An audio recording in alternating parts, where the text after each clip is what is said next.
चंद्रबाबू नायडू ने बढ़ाई मोदी का संकट, इंडिया के ऑफर पर नायडू का फैसला बड़ी अहम है। काफी समय से चंद्रबाबू नायडू पर यह तोहमत लगाया जा रहा था कि चंद्रबाबू नायडू कांग्रेस के संपर्क में है। यह बात सच है। आधिकारिक तौर पर इस बात की पुष्टि वाईएसआर जगनमोहन रेड्डी ने प्रेस कॉन्फ्रेंस करके इस बात की पुष्टि की थी। लेकिन वाईएसआर जगनमोहन रेड्डी के पुष्टि के बावजूद बहुत सारी तस्वीरें और वीडियो रेवंत रेड्डी तेलंगाना के सीएम के साथ आई थी और चंद्रबाबू नायडू के बेटे नारा लोकेश भी रेवंत रेड्डी से जाकर के मिले थे। चंद्रबाबू नायडू भी जाकर के मिले थे और रेवंत रेड्डी राहुल गांधी के खास ही माने जाते हैं कि राहुल गांधी के बहुत पसंदीदा और विश्वसनीय नेताओं में एक नेता कांग्रेस के रेवंत रेड्डी तेलंगाना के मुख्यमंत्री हैं। ऐसे में रेवंत रेड्डी का रिश्ता चंद्रबाबू नायडू से भी बहुत अच्छा रहा है। रेवंत रेड्डी पहले चंद्रबाबू नायडू की party TDP Telugu Desam party में थे, लेकिन तेलंगाना और आंध्रा एक होने के बाद तेलंगाना में टीडीपी का वजूद नहीं था, आंध्रा में था। तो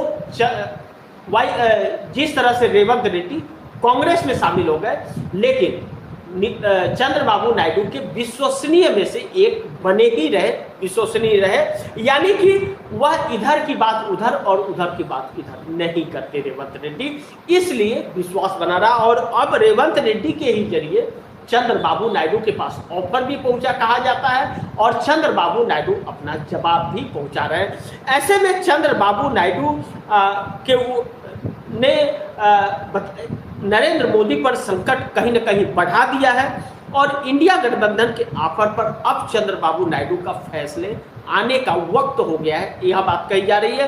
चंद्रबाबू नायडू भी फंसते हुए नजर आ रहे हैं। जिस तरह वित्त मंत्री निर्मला सीतारमण के पति परकला प्रभाकर ने आरोप लगाया है चंद्रबाबू नायडू पर कि 17 लाख फर्जी मतों से जीत हासिल की है चंद्रबाबू नायडू ने, यह चंद्रबाबू नायडू को बेचैन कर रहा है।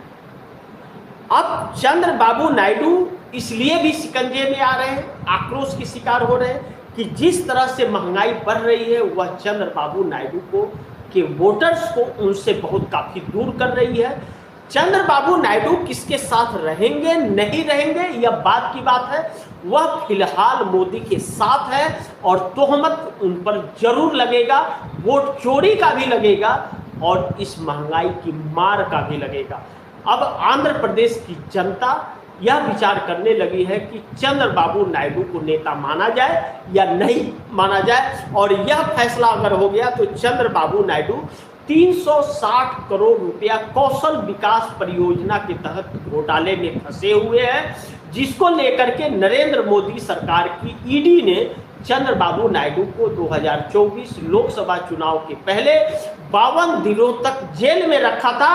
लेकिन जब चंद्रबाबू नायडू इंटरनल सर्वे में जीत हासिल कर रहे थे चुनाव में, तो वाईएसआर जगनमोहन रेड्डी का साथ छोड़कर नरेंद्र मोदी ने एनडीए में शामिल करने के लिए चंद्रबाबू नायडू को जेल से निकाला और आज चंद्रबाबू नायडू है।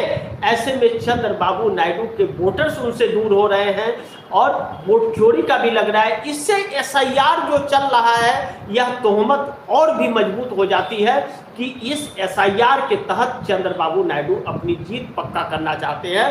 अब वाईएसआर जगनमोहन रेड्डी को इसका एक मजबूत मुद्दा मिल गया है, लेकिन Bharatiya Janata party double cross कर रही है चंद्रबाबू नायडू के साथ। एक तो चंद्रबाबू नायडू का 18 सांसदों का समर्थन लेकर के सरकार चला रही है और दूसरी तरफ वही की मुख्य विपक्षी पार्टी और चंद्रबाबू नायडू के दुश्मन वाईएसआर जगनमोहन रेड्डी से दोस्ती भी बढ़ा रही है। ऐसे में डबल क्रॉस कर रही है तो चंद्रबाबू नायडू को सोचने को मजबूर हो रहा है, यानी कि भाजपा मौके की तलाश में है, लेकिन वाईएसआर जगनमोहन रेड्डी के पास कुछ भी नहीं है, उनके पास सांसद भी नहीं है, उनके पास में विधायक है तो वह विधायक किसी काम के नहीं है।